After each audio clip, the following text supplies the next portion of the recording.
హైదరాబాద్కు మరో 800 ఎలక్ట్రిక్ బస్సులు కేటాయించాలని కేంద్ర భారీ పరిశ్రమల శాఖ మంత్రి కుమారస్వామికి తెలంగాణ సీఎం రేవంత్ విజ్ఞప్తి చేశారు.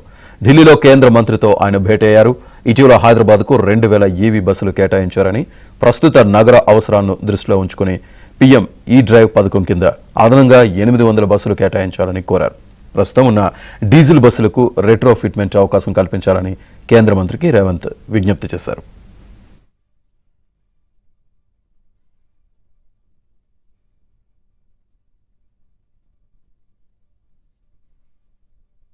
ఢిల్లీలో కేంద్ర మంత్రితో ఆయన భేటీ అయ్యారు.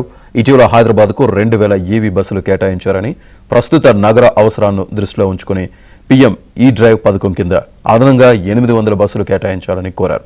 ప్రస్తుతం ఉన్న డీజిల్ బస్సులకు రెట్రో ఫిట్మెంట్ అవకాశం కల్పించాలని కేంద్ర మంత్రికి రేవంత్ విజ్ఞప్తి చేశారు.